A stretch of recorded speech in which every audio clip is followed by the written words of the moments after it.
Good morning students. हमने previous class के अंदर डाल्टन्स लॉ और उसकी एप्लीकेशंस के बारे में पढ़ा था। ठीक है, न्यूमेरिकल्स भी हमने देखे थे। आज जो हम पढ़ेंगे वो है kinetic molecular theory of gases. ठीक है, काफी इंपॉर्टेंट है ये। ठीक है, अब तक हमने सारे लॉ पढ़े थे, अब और हमने आइडियल गैस इक्वेशन भी पढ़ी थी। आइडियल गैस इक्वेशन जो है काफी इंपॉर्टेंट है। और आगे इसमें हम पढ़ेंगे वैन डर वाल्स इक्वेशन या रियल गैस इक्वेशन। फिर हम देखेंगे कि आइडियल गैस और रियल गैस क्या होती है। ठीक है, तो उनमें कंपैरिजन करेंगे। अब सबसे पहले तो हम kinetic molecular theory of gases पढ़ेंगे कि इसने क्या कहा। ठीक है, इसके अजम्पशंस क्या थे। इसमें क्या है, मेनली हम गैसेस की प्रॉपर्टीज के बारे में पढ़ेंगे कि गैसेस के जो मॉलिक्यूल्स हैं या जो एटम्स है, जो पार्टिकल्स हैं, वो क्या करते हैं, कैसे मूव करते हैं, उनके बीच में फोर्स ऑफ अट्रैक्शन क्या है, प्रेशर कैसे एक्सर्ट करते हैं कि किसी भी गैस का जो प्रेशर है वो उसका मतलब क्या है। ठीक है, तो उन सब चीजों के बारे में हम डिस्कस करेंगे। और काइनेटिक गैस इक्वेशन हम पढ़ेंगे। फिर कुछ स्पीड्स के बारे में हम पढ़ेंगे कि आपने पहले भी पढ़ा है कि मॉलिक्यूल्स या जो पार्टिकल्स है गैस की, वो लगातार मूव करते रहते हैं। तो जब वो मूव कर रहे हैं तो उनकी स्पीड कितनी है, उसको हम क्या बोलेंगे, तो डिफरेंट स्पीड्स के बारे में भी हम पढ़ेंगे। ठीक है, काफी इंपॉर्टेंट है। तो ये तो सबसे पहले तो हम थ्योरी पढ़ेंगे kinetic molecular theory of gases, जिसमें हम अजम्पशंस देखेंगे। कुछ पोस्टुलेट्स हैं कि क्या कहा इस थ्योरी ने, क्या अजम्पशंस, क्या मान लिया कि हमारे जो मॉलिक्यूल्स हैं वो कैसे होते हैं। ठीक है, उनकी स्पीड क्या है या जो भी है उसके बारे में हम डिस्कस करेंगे। तो ये कुछ पोस्टुलेट्स हैं मेरे पास, कुछ अजम्पशंस हैं, अभी और भी हैं, उनको बाद में डिस्कस करेंगे। पहले इनको देखते हैं क्या है। तो हमारा जो फर्स्ट अजम्पशन था वो क्या कह रहे हैं, every gas is made up of extremely small particles called molecules. कि हाँ, जो भी गैस है वो एक्सट्रीमली स्मॉल पार्टिकल से मिलके बनी हुई है, और जो स्मॉल पार्टिकल्स है उनको हम क्या कहते हैं, मॉलिक्यूल्स कहते हैं। क्या कहते हैं, मॉलिक्यूल्स। फॉर एग्जाम्पल N2 हो सकते हैं, O2, CO2 etcetera, N2, O2, CO2 etcetera. ठीक है, ये सब मॉलिक्यूल्स हो सकते हैं, मॉलिक्यूल्स हैं। O2 molecule, CO2 molecule. Next, molecules of a particular gas are similar in size and mass, whereas molecules of different gases are differ by size and mass।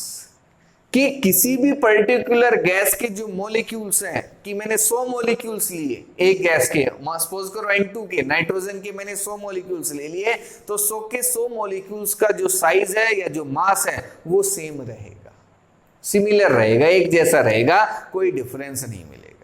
लेकिन अगर हम डिफरेंट गैस ले रहे हैं कि मैंने N2 और O2 गैस ली है, एक N2 का मॉलिक्यूल लिया, एक O2 का मॉलिक्यूल लिया है, तो इनके साइज में, इनके मास में डिफरेंस मिलेगा।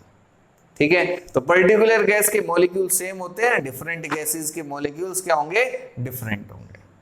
Molecules of gases are separated from each other by large distances and actual volume of, या हम लिख सकते हैं distances, so that and also actual volume of molecules can be neglected as compared to the total volume of the gas. Molecules of all gases are separated from each other by large distances। कि जो molecules होंगे gases के वो एक दूसरे से large distance से separated रहेंगे। ये हमने लोअर क्लासेस में भी पढ़ा है कि solids के particles तो बिल्कुल पास होते हैं, लिक्विड्स के थोड़े दूर होते हैं, और गैसेस के तो बहुत दूर दूर होते हैं। ठीक है, तो इनमें लार्ज डिस्टेंस हमें देखने को मिलेगा, और इतना लार्ज डिस्टेंस होता है कि जो एक्चुअल वॉल्यूम होता है मॉलिक्यूल्स का, उसको हम नेग्लेक्ट कर देते हैं। किसके कंपैरिजन में, volume of the gas, volume of the gas. इसका क्या मतलब हुआ कि देखो, सपोज करो आपके पास एक कंटेनर है जिसका वॉल्यूम है 2 लीटर। कितना है, 2 लीटर। और मैंने क्या किया, इसके अंदर 3 मॉलिक्यूल्स जो हैं वो ऐड कर दिए, किसी भी गैस के फिल कर दिए। तो अगर आपसे कोई कहे कि उस गैस का वॉल्यूम बताओ, उस गैस का क्या बताना है आपको, वॉल्यूम बताना है, तो कितना बताएंगे हम, 2 लीटर बताएंगे। अब इसके अंदर पार्टिकल्स कितने हैं, 3 ही पार्टिकल्स हैं उसके, या हमने सपोज करो 10 कर दिए, कोई दिक्कत नहीं, 10 भी हमने कर दिए तो 10 पार्टिकल्स हो गए, ठीक है। अब इन 10 पार्टिकल्स का कि ये जो कोई मॉलिक्यूल है, ये भी मॉलिक्यूल है, ये भी मॉलिक्यूल है, ये कोई ना कोई स्पेस तो ऑक्यूपाई करेगा ही करेगा, ठीक है। अब ये जितने इन सभी को के वॉल्यूम को अगर मैं ऐड कर दूं तो वो 2 लीटर के सामने नेग्लिजिबल है। सपोज करो 10 मॉलिक्यूल्स ने जो वॉल्यूम ऑक्यूपाई किया वो है 0.002 लीटर, इतना वॉल्यूम ऑक्यूपाई किया, तो इसको तो हम नेग्लेक्ट कर देंगे कि कुछ भी वॉल्यूम जो है मॉलिक्यूल्स गैसियस मॉलिक्यूल्स जो है कोई भी वॉल्यूम ऑक्यूपाई नहीं कर रहे, या कर रहे मतलब वो हमने नेग्लेक्ट कर दिया कि इतनी बड़ी टर्म के आगे ये टर्म तो बहुत ही छोटी है। सभी को आगे होगा समझ में कि हम किसी भी गैस का जो वॉल्यूम बताएंगे वो तो जिस भी कंटेनर में हम स्टोर कर रहे हैं उसका वॉल्यूम बताते हैं। अब उसके अंदर जो पार्टिकल्स है, पार्टिकल्स तो कम ही रहेंगे, ज्यादा नहीं होते, गैसेस के पार्टिकल्स जो है वो एक दूसरे से दूर रहते हैं तो कम ही पार्टिकल्स आएंगे। अब उन पार्टिकल्स का जो वॉल्यूम है कि ये जो छोटे छोटे स्फीयर्स होंगे, जो बॉल्स होंगी, ये भी कोई ना कोई वॉल्यूम ऑक्यूपाई करेंगी। अगर इन सभी के वॉल्यूम को मैं ऐड कर दूं तो वो इस टोटल वॉल्यूम के आगे नेग्लिजिबल होगा। ये कहता है हमारे पास थर्ड पॉइंट, ठीक है। Fourth, the force of attraction between the molecules can be neglected. और जो फोर्स ऑफ अट्रैक्शन होगी मॉलिक्यूल्स के बीच में, पार्टिकल्स के बीच में, वो हम नेग्लेक्ट कर देंगे गैसेस के अंदर। हम कहेंगे कि गैसेस के जो पार्टिकल्स हैं इनके बीच में कोई फोर्स ऑफ अट्रैक्शन नहीं है, तभी वो कहीं भी मूव कर सकते हैं। यहाँ जो पार्टिकल है वो कहीं भी जा सकते हैं, ना तो लिक्विड में ऐसा होता है ना ही सॉलिड में ऐसा होता है कि इसके जो पार्टिकल है वो यही है, फिक्स है, कहीं नहीं जाएंगे। लेकिन अगर मैंने कोई गैस है उसको यहाँ रिलीज कर दिया तो वो गैस हो सकता है कहीं दूर तक चली जाए। हम जब परफ्यूम जो है उसका स्प्रे करते हैं तो उसकी जो फ्रेग्रेंस है वो दूर तक जाती है, तो मतलब जो पार्टिकल्स है वो ट्रेवल करके बहुत दूर चले गए। अगर उनके बीच में फोर्स ऑफ अट्रैक्शन है तो वो दूर नहीं जाते, लेकिन अब वो कहीं भी जा रहे हैं तो हमने कहा कि उनके बीच में कोई फोर्स ऑफ अट्रैक्शन नहीं है, हमने उसको नेग्लेक्ट कर दिया कि जीरो है, कोई फोर्स ऑफ अट्रैक्शन नहीं है। Next, force of gravitation can also be neglected. और जो ग्रेविटेशनल फोर्स होगी कि जो गैसेस है उन पे कोई ग्रेविटेशनल फोर्स नहीं लगती, उसके पार्टिकल्स जो है वो कहीं भी जा सकते हैं, ठीक है। उसको भी हमने नेग्लेक्ट कर दिया कि जीरो है, कोई ग्रेविटेशनल फोर्स नहीं लगती है। अगर ऐसा होता तो सारी गैस जो है वो अर्थ पे चिपक जाती, फ्लो नहीं करती कहीं भी, लेकिन ऐसा तो नहीं होता। वो जो गैसेस के पार्टिकल्स है वो कहीं भी फ्लो करते हैं, तो इसलिए हम कह सकते हैं उनके ऊपर कोई भी ग्रेविटेशनल फोर्स नहीं लगती। नेक्स्ट कह रहे हैं molecules of the gases are continuously moving with different speeds in different direction and also collides with each other. और जो मॉलिक्यूल्स है, पार्टिकल्स जो मॉलिक्यूल्स हैं किसी भी गैस के, वो लगातार मूव कर रहे हैं, रुक नहीं रहे, एक बार भी फ्रैक्शन ऑफ सेकंड्स के लिए भी वो रुक नहीं रहे, कंटिन्यूअसली मूव करते जा रहे हैं। और जब मूव कर रहे हैं तो उनकी स्पीड और उनकी डायरेक्शन सभी की अलग अलग है, कुछ की सेम भी हो सकती है और अलग भी हो सकती है कि एक पार्टिकल इधर जा रहा है, एक इधर जा रहा है, एक स्पीड से जा रहा है, एक थोड़ा स्लो जा रहा है, तो सभी पार्टिकल्स की स्पीड क्या होगी, अलग अलग होगी, और उनकी जो हम कह सकते हैं डायरेक्शन वो भी अलग हो सकती है। और जब मूव करेंगे पार्टिकल्स तो एक दूसरे के साथ कोलाइड भी करेंगे, लगातार एक दूसरे के साथ कोलाइड करते रहते हैं। गैसेस के पार्टिकल्स, किसके पार्टिकल्स है, गैसेस के जो पार्टिकल्स है वो लगातार मूव कर रहे हैं, उनकी डिफरेंट स्पीड है, डिफरेंट डायरेक्शन है, और लगातार वो एक दूसरे के साथ कोलाइड भी कर रहे हैं। तो ये हमारे पास था सिक्स्थ अजम्पशन। क्या ये अजम्पशंस है हमारे पास कि इस थ्योरी ने कहा कि ऐसा कुछ होता है गैसेस के पार्टिकल्स के साथ, उनके मॉलिक्यूल्स के साथ, ठीक है। तो ये तो हमारे पास 6 अजम्पशंस हो गए, और देखते हैं कौन कौन से हैं। नेक्स्ट assumption है हमारे पास, molecules of gases also collide with the walls of the container and exert pressure on the walls of the container। कि जो पार्टिकल्स हैं, जो मॉलिक्यूल्स हैं गैसेस के, वो वाल्स, जिस भी कंटेनर में उसको स्टोर किया उसकी वाल्स पे भी लगातार कोलाइड करते रहते हैं, और जब उसके साथ कोलाइड करेंगे वॉल ऑफ द कंटेनर के साथ, तो उस पे प्रेशर एक्सर्ट करेंगे।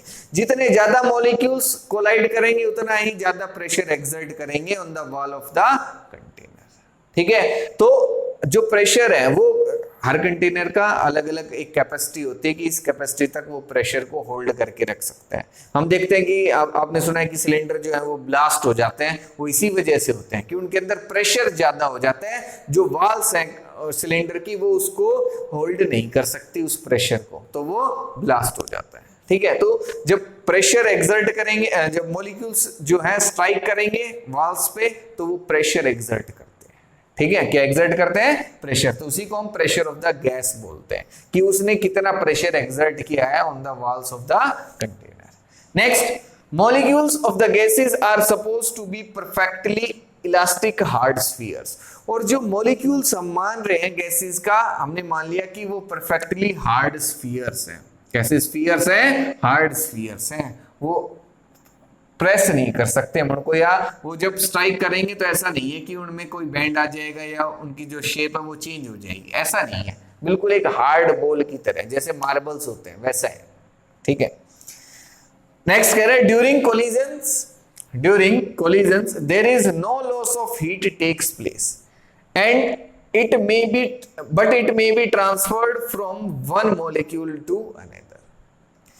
कि जब कोलिजन्स होते हैं मॉलिक्यूल्स के बीच में तो कोई हीट का लॉस नहीं होता है, कोई एनर्जी का लॉस नहीं होता है। हम यहाँ एनर्जी वर्ड भी यूज कर सकते हैं, no loss of energy takes place.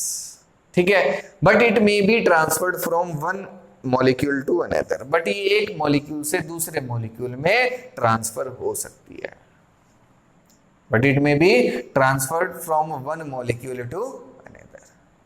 Next क्या कह रहे हैं? As molecules have different speeds और वेलोसिटीज, कुछ भी हम कह सकते हैं, therefore they also possesses different kinetic energies. और हम कह रहे हैं कि मॉलिक्यूल्स जो है उनकी डिफरेंट स्पीड हो सकती है।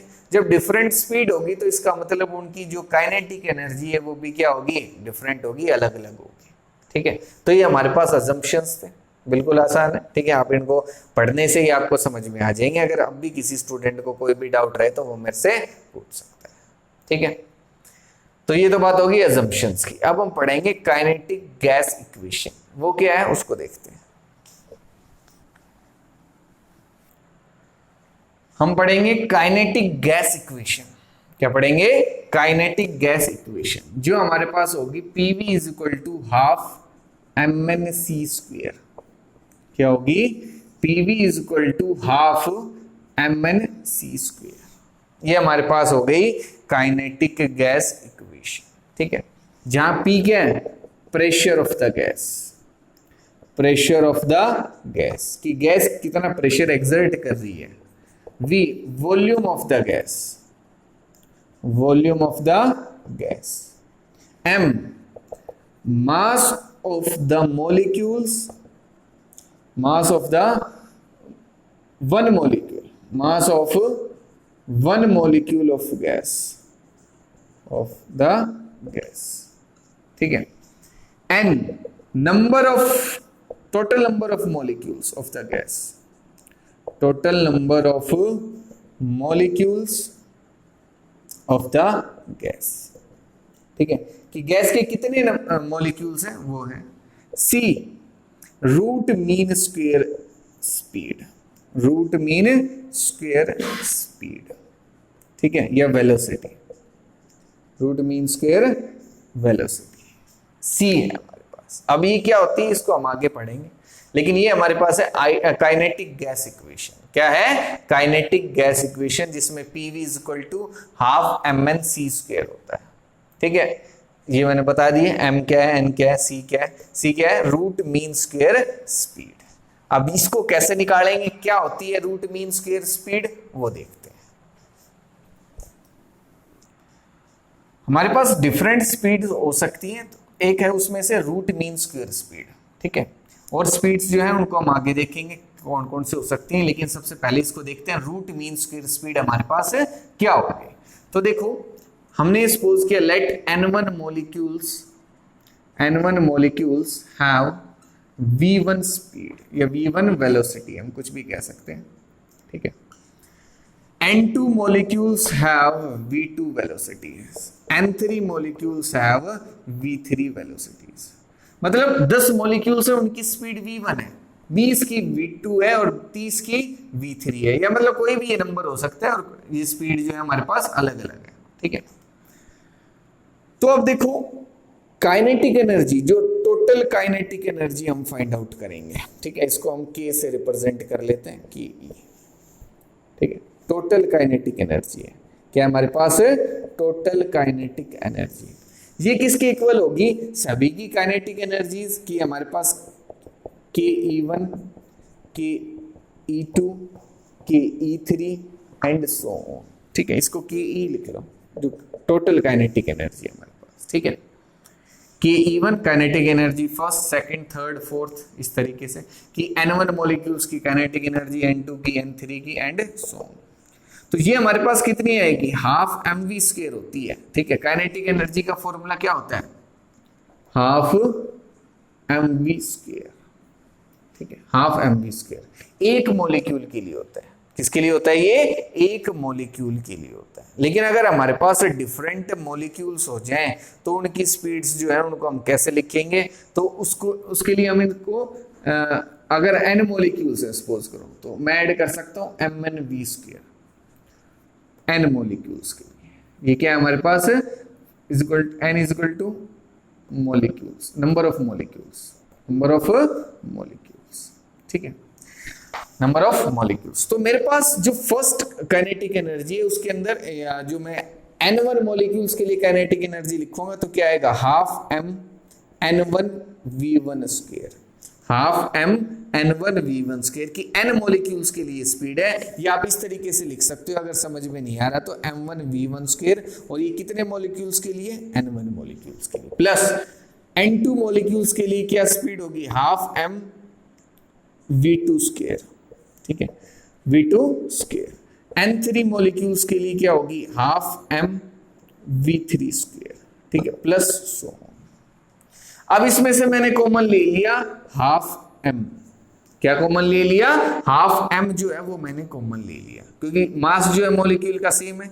तो अब क्या बच गया यहाँ आपके पास, N1 और V1, N1 v1², N2 v2² plus N3 v3² and so on. ये हो गया, ये किसके इक्वल है, टोटल काइनेटिक एनर्जी के, किसके इक्वल है, टोटल काइनेटिक एनर्जी के, ठीक है। अब मैंने क्या किया, मेरे पास n मॉलिक्यूल्स है तो मैंने काइनेटिक एनर्जी को किससे डिवाइड कर दिया, n से डिवाइड कर दिया, और मेरे पास आ गई एवरेज काइनेटिक एनर्जी। क्या आ गई, एवरेज काइनेटिक एनर्जी, ठीक है। अब ये किसके इक्वल होगी, देखो मेरे पास है हाफ m और इसको मैं डिवाइड n से डिवाइड कर रहा हूं, तो मतलब मेरे पास n की वैल्यू क्या होगी, n is equal to n1 plus n2 plus n3 and so on. ऐसा ही है, टोटल नंबर ऑफ मॉलिक्यूल्स है तो n1 n2 n3 जितने भी मॉलिक्यूल्स हैं कि 10 मॉलिक्यूल्स की स्पीड है v1 और 20 मॉलिक्यूल्स की स्पीड है v2 और 30 मॉलिक्यूल्स की स्पीड है v3। तो टोटल नंबर ऑफ मॉलिक्यूल्स तो मेरे पास कितने हो गए, ये 60 हो गए। अब 60 को मैं कैसे लिख सकता हूं, 10 प्लस 20 प्लस 30, ऐसा ही है। टोटल मॉलिक्यूल्स मेरे पास 60 थे, मैंने कहा स्टार्टिंग में कहा कि मेरे पास टोटल 60 मॉलिक्यूल्स हैं, उसमें से 10 की स्पीड तो v1 है, 20 की स्पीड v2 है और 30 की स्पीड v3 है। तो ये जो मॉलिक्यूल्स हैं, ये जो 60 मॉलिक्यूल्स हैं, इनको मैंने इस तरीके से ब्रेक कर दिया 10 20 30। तो ऐसा ही यहाँ किया कि n मॉलिक्यूल्स थे, उसमें से n1 की स्पीड तो v1 थी, n2 की स्पीड v3, n3 की स्पीड n3 मॉलिक्यूल्स की स्पीड v3 थी। और जब टोटल नंबर ऑफ मॉलिक्यूल्स लिखूंगा तो मैं इन सभी मॉलिक्यूल्स को ऐड कर सकता हूं, तो मैंने लिखा हाफ m और ऊपर क्या आपके पास n v1² plus n2 v2², n1 v1² n2 v2² plus n3 v3² n3 v3² divided by n1 plus n2 plus n3 and so on. मैं n से डिवाइड कर रहा हूं, किससे डिवाइड कर रहा हूं, n से। तो n की वैल्यू कितनी है आपके पास, n1 plus n2 plus n3 and so on. ये आप लिख सकते हो, ठीक है। तो ये आपके पास एक इक्वेशन आ गई, ठीक है, हाफ m और ये वैल्यू आपके पास। तो kinetic energy, average kinetic energy आपके पास किसके इक्वल हो गई, हाफ m, ठीक है। इसको मैं दोबारा से लिख रहा हूं, n1 v1², n2 v2², n3 v3² and so on. और नीचे है आपके पास total number of molecules N1 plus N2 plus N3 and so on. अब देखो ये है हमारे पास kinetic energy.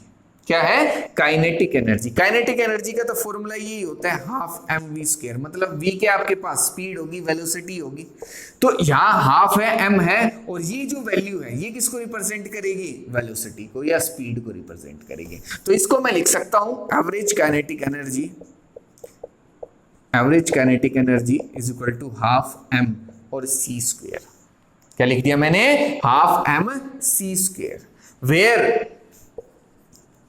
Where C square, ठीक है, वेयर सी स्क्वायर जो है आपके पास वो किसके इक्वल होगा? मीन स्क्वायर स्पीड है ये हमारे पास, ठीक है। सी स्क्वायर जो होगा ये होगा आपके पास N1 V1 square, N2 V2 square, N3 V3 square and so on, divided by N1 plus N2 plus N3 and so on. तो ये जो स्पीड है सी स्क्वायर स्पीड है, ये जो सी स्क्वायर है इसको मैं बोलूंगा स्क्वायर मीन स्क्वायर स्पीड। क्या है ये मेरे पास? Mean square speed, mean square speed, ठीक है। तो ये तो आ गई मीन स्क्वायर स्पीड, हमने तो निकालनी है रूट मीन स्क्वायर स्पीड। तो यहां तक तो सभी को समझ में आ गया हो गया कि मेरे पास डिफरेंट मॉलिक्यूल्स थे, सभी की काइनेटिक एनर्जी अलग अलग थी, तो मैंने काइनेटिक टोटल काइनेटिक एनर्जी निकाली। फिर उसके बाद मैंने एवरेज काइनेटिक एनर्जी निकाली और उसके लिए मैंने जो काइनेटिक एनर्जी थी उसको किससे डिवाइड कर दिया? n से डिवाइड कर दिया। तो n की वैल्यू क्या है? N1 plus N2 plus N3। तो ये जो इक्वेशन आ गई इसमें हमारे पास ये जो वैल्यू है वो किसकी है? सी स्क्वायर की। किसकी वैल्यू है? सी स्क्वायर की। और सी स्क्वायर क्या होगा? Mean square speed. क्या बोलेंगे इसको? Mean square speed. और अगर हम इसी का स्क्वायर रूट ले लें, क्या ले लें? स्क्वायर रूट ले लें, तो क्या आएगा?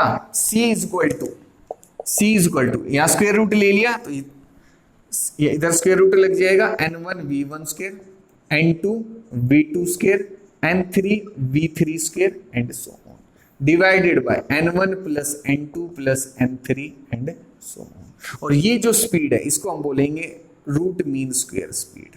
क्या बोलेंगे? रूट मीन स्क्वायर स्पीड, ठीक है, रूट मीन स्क्वायर स्पीड। ये थी हमारे पास, इसी को हमने फाइंड आउट करना था कि सी की वैल्यू क्या आएगी, तो हमने सी की वैल्यू निकाल ली यहां से। This is root mean square speed. और अगर इसकी वैल्यू हम काइनेटिक गैस इक्वेशन के अंदर रख दें तो हमारे पास आंसर ये क्या था? Half M N C square था, half M N C square. तो सी स्क्वायर आपके पास आ जाएगा N1 V1 N2 V2 square plus N3 V3 square and so on, divided by N1 plus N2 plus N3 and so on. तो ये value आ जाएगी। ये हमारे पास हो गई काइनेटिक गैस इक्वेशन, ठीक है। तो रूट मीन स्क्वायर स्पीड हमने निकालना सीखा कि कैसे निकालेंगे उसको। अब ये तो बात हो गई काइनेटिक गैस इक्वेशन की, और उसके बाद हमने रूट मीन स्क्वायर स्पीड देखी। नेक्स्ट क्लास के अंदर आज हम इतना ही करेंगे, ठीक है। इसमें किसी भी स्टूडेंट को कोई भी डाउट रहे तो वो मेरे से पूछ सकता है। इससे आगे का जो पार्ट है वो हम करेंगे डिफरेंट स्पीड्स के बारे में, हम पढ़ेंगे कि एवरेज स्पीड हम कैसे निकाल सकते हैं। रूट मीन स्क्वायर स्पीड तो आज हमने देख ली, ठीक है। और भी हमारे पास डिफरेंट स्पीड्स हो सकती हैं कि मोस्ट प्रोबेबल स्पीड होती है वो क्या होती है उसको हम देखेंगे, ठीक है। तो डिफरेंट स्पीड्स के बारे में पढ़ेंगे। आज इतना ही किया है, कोई भी डाउट रहे तो मेरे से पूछ लेना, ठीक है। Thank you.